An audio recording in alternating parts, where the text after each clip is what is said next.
नमस्कार मित्रों, जय माता दी। स्वागत है आप सभी का हमारे YouTube चैनल में। तो तुला राशि वालों, सोचा नहीं था नए साल की शुरुआत में इतना बड़ा कांड हो जाएगा। आपकी ज़िंदगी में बहुत बड़ा परिवर्तन जनवरी 2023 लेकर आ रहा है। मौका तो बहुत अच्छा है, मौके पर चौका मारा जा सकता है, लेकिन बहुत सारे लोगों की किस्मत ऐसी होती है कि जब दुख आते हैं उनकी ज़िंदगी में तो एक के बाद एक सीरीज में आते हैं, लगातार दुख आते हैं। और उनके जीवन में जब सुख आते हैं तो लगातार सीरीज में सुख भी आते हैं।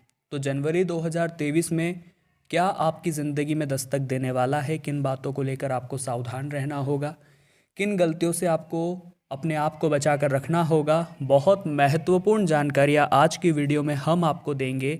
तुला राशि वालों, वीडियो को बिल्कुल अंत तक देखते रहिए। सबसे पहले माता रानी के सच्चे भक्त अभी के अभी वीडियो को लाइक करके कमेंट बॉक्स में जय माता दी जरूर लिखें, आपके सारे बिगड़े काम बन जाएंगे।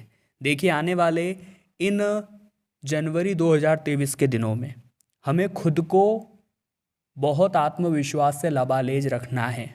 मतलब ज़िंदगी के हर आयाम पे हैं, हमें खुद पर भरोसा होना चाहिए कि ये काम मैं करके रहूँगा, मुझे इस काम को करने से कोई रोक नहीं सकता। ये खुद में अपने आप में एक भरोसा आपके अंदर होना चाहिए। ज़िंदगी के हर पहलू को आपको अच्छी तरह से सुनना है। कोई सलाह दे रहा है तो सलाह को मानना है। कोई अनुभवी व्यक्ति आपको कुछ सिखा रहा है तो उससे समझना है, क्योंकि ये सब चीज़ें ज़िंदगी में बहुत आपके काम आने वाली है। आपको जो भी मिले उसमें गुजारा करना भी सीखना है। बहुत सारे लोगों के नखरे होते हैं कि मुझे तो वो चाहिए, भगवान ने उसको वो दे दिया, मेरे पास वो क्यों नहीं है। तो होगा वही जो राम रची राखा, और आपको प्रभु श्री राम जैसा रख रहे हैं आपको उसमें संतुष्ट रहना होगा। क्योंकि दोस्तों, हमें पानी से कुछ सीखना चाहिए। पानी जिस चीज़ में जाता है उसका आकार ले लेता है, जिस चीज़ में मिलता है उसका रंग ले लेता है, लेकिन इंसान जो है उसे कभी संतुष्टि नहीं मिलती। अगर जीवन में हम संतुष्ट रहना सीख जाए तो हम अपने आप ही खुश रहना सीख जाएंगे। और अगर संतुष्ट रहना है, खुश रहना है, तो एकमात्र जरिया है उन लोगों को देखिए जिनके पास वो भी नहीं है जो आपके पास है। ऐसे लोगों को देखकर आपको खुद को मोटिवेट करना चाहिए। ऐसे लोगों को देखकर आपको खुद को खुश रखना चाहिए। अब 2.5 साल के बाद शनि का राशि परिवर्तन हो रहा है। शनिदेव आपके ऊपर क्या कृपा बरसाएंगे? तो सबसे पहले तो वे कर्मफल देवता है, यानी इंसान को कर्मों के आधार पर दंड या फिर आशीर्वाद वे देते हैं। तो आपको अपने कर्मों को यहाँ संभाल कर चलना है जनवरी 2023 में। देखिए, 2022 में जो हुआ सो हुआ। हम अतीत की पुरानी बातों को याद नहीं करेंगे।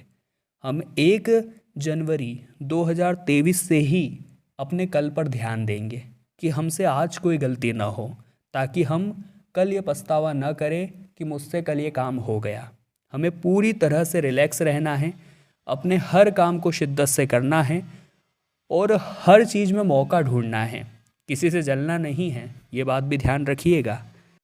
साथ ही में दोस्तों, ग्रहों का एक बहुत अच्छा सपोर्ट आपको मिल रहा है, उसका फ़ायदा आप उठाइए। अपने आप को मेहनती बनाइए, कर्मठ बनाइए। 7.5 काफ़ी समय से आपसे दूर है, लेकिन आपके कर्म आपको बढ़ावा देने वाले हैं। कर्मठ इंसान जीवन में बहुत कुछ करने वाला है। ज़िंदगी में वो बहुत सारी चीज़ों को प्राप्त करने वाला है। नए साल में ढेर सारी उपलब्धियों, ढेर सारी ऊंचाइयों तक पहुंचने वाला है। लेकिन जो आलसी व्यक्ति होगा, जिसे हमेशा आराम पसंद होगा, नींद पसंद होगी, वो यहाँ पर दर दर की ठोकर खाने वाला है। तो आप ध्यान रखें। विद्यार्थियों को हमारी खास सलाह रहेगी कि दिसंबर निकल गया है, अगर अब भी नींद नहीं उड़ी तो ये साल भी कब निकल जाएगा आपको पता नहीं चलेगा। और समय रहते अगर आप खुद की आँखों को खोल लेंगे, अपने माता पिता की मेहनत को देख लेंगे, आने वाले भविष्य को भाप लेंगे, तो हो सकता है आप अभी समझ जाए, सही समय हो जाए, वरना बहुत बड़ा कांड जनवरी 2023 में ही हो जाएगा। कहा जाता है किसी चीज़ की शुरुआत अच्छी होती है तो उसका अंत अपने आप ही अच्छा हो जाता है। तो कोशिश करिए कि जनवरी 2023 अच्छा रहे, तो फरवरी, मार्च, अप्रैल, दिसंबर तक सब कुछ सही जाएगा। एक दिन आपके घर पर अगर कोई भिखारी आता है, कोई फ़कीर आता है, कोई भिक्षुक मांगने आता है, तो उसे खाली हाथ मत लौटाइएगा। ये बड़ा ही अशुभ होता है। अक्सर आप यही गलती करते हैं। कोई एक आता है तो आप उसे दे देते हैं, फिर दूसरा आता है तो आप सोचते हैं कि अब इसे भी देना पड़ेगा। आप बहुत सावधानीपूर्वक जीवन अपना अपनाइएगा।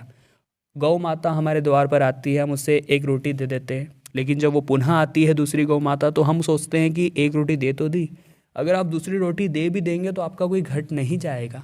ये आपको सोच अपने जीवन में ढालनी है, ये चीज़ें आपको अपने जीवन में अपनानी है। फिर देखिए जीवन कितना शानदार हो जाएगा। छोटी छोटी चीज़ों में भी आपको कितना आनंद आने लगेगा। और साल की जो शुरुआत है, अब आपको बड़ों का भी इस दौरान सम्मान करना है। कहते हैं जिस व्यक्ति को बुजुर्गों का आशीर्वाद मिलता है, माता पिता का सदैव आशीर्वाद मिलता है, वो सफलता के बहुत ज़बरदस्त झंडे गाड़ता है। वो सफलता को बहुत जल्दी प्राप्त कर लेता है, उसे ज़्यादा संघर्ष नहीं करना पड़ता।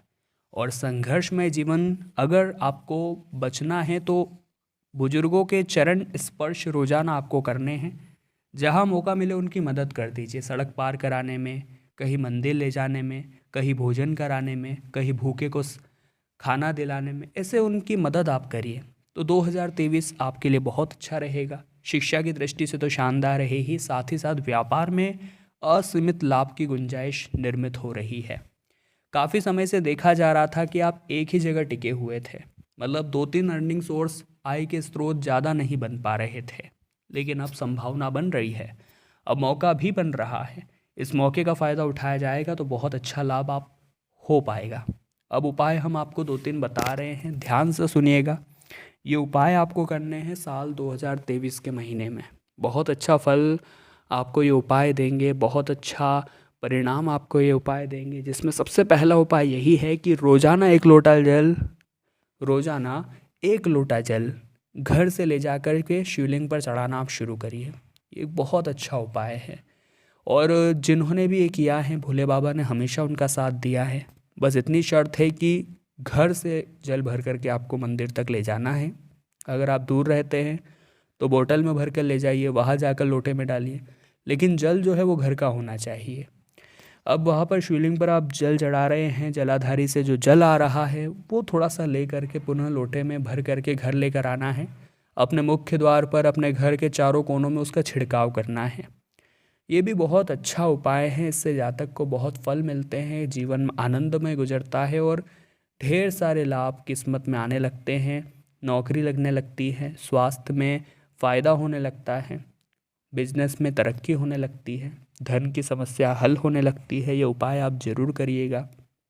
दूसरा उपाय जो हम आपको बता रहे हैं वो रहेगा दोस्तों रविवार के लिए। रविवार का दिन भी बहुत खास होता है, सूर्य देव का हमारे घर में आशीर्वाद होता है। जैसे ही सूर्य की किरणें हमारे जीवन पर पड़ती है, सूर्य की मजबूती जब हमारी कुंडली में होती है तो बहुत ज़बरदस्त सितारे हमारे बुलंद हो जाते हैं, क्योंकि जो सूर्य है वो ग्रहों के राजा हैं। अब राजा संतुष्ट रहेंगे, राजा मजबूत रहेंगे तो प्रजा यानी जो बाकी के ग्रह हैं, जो बाकी के मंत्रिमंडल के ग्रह हैं, वो अपने आप ही सही हो जाएंगे। तो दिमाग लगा कर के रोज़ाना सूर्यदेव को जल अर्घ्य जरूर देना है। अगर उसमें आप थोड़ी सी रोली मिला लेंगे, थोड़ा सा काले तिल मिला लेंगे, चावल मिला लेंगे तो फ़ायदा और कई गुना बढ़ जाएगा। लेकिन जल अर्घ्य रोज़ाना दीजिए, रोज़ाना नहीं दे सकते, रविवार के दिन खास तौर पर दीजिए, आपको बहुत सारा फ़ायदा होगा। साथ ही साथ दोस्तों नए साल की जो शुरुआत है दान पुण्य के साथ ज़रूर करिएगा। दान पुण्य इंसान के पापों को काटता है। देखिए पूर्व जन्म के हमारे जो भी कर्म हैं, जो भी पाप है, उन्हीं का तो फल हम इस जन्म में भुगत रहे हैं। अगर पाप कर्म किए रहते हैं तो इंसान के साथ जीवन में बुरा ही बुरा होता है। अगर उसने जीवन में अच्छे काम किए होते हैं पूर्व जन्म में तो इस जन्म में उसे बहुत सारे लाभ ही लाभ प्राप्त होते हैं। तो कुल मिलाकर ये हमारे ही कर्मों का नतीजा आज हम भुगत रहे हैं, चाहे वो अच्छा हो चाहे बुरा हो। अब अच्छा है तो बहुत अच्छी बात है, लेकिन अगर बुरा होगा तो आप उन्हें दान पुण्य करके काट सकते हैं। तो दान पुण्य ज़िंदगी के हर आयाम पर आपको करना चाहिए। दान पुण्य भी ऐसा हो कि दिखावा बिल्कुल भी ना हो, मतलब दाएं हाथ से करे तो बाएं हाथ को भी पता न चले, ऐसा दान पुण्य हमें करना है। और यही हमारे धन को दुगना तिगना बढ़ा देगा और हमारे सपनों को पूरा करा देगा। उनका जो आशीर्वाद है, उनकी दुआएं हैं, हमारी किस्मत को चमका देगी, हमारी हाथों की लकीरों को सुधार देगी। तो तुला राशि वालों, आज की वीडियो थी बहुत खास और हमें भी है ये एहसास कि आपने वीडियो से बहुत कुछ सीखा होगा। पसंद आपको आई हो तभी लाइक करिएगा। कमेंट बॉक्स में जय माता दी लिखकर हमारे चैनल को सब्सक्राइब करके बेल आइकन को प्रेस कर ले। अभी के लिए आप सभी को बहुत बहुत धन्यवाद।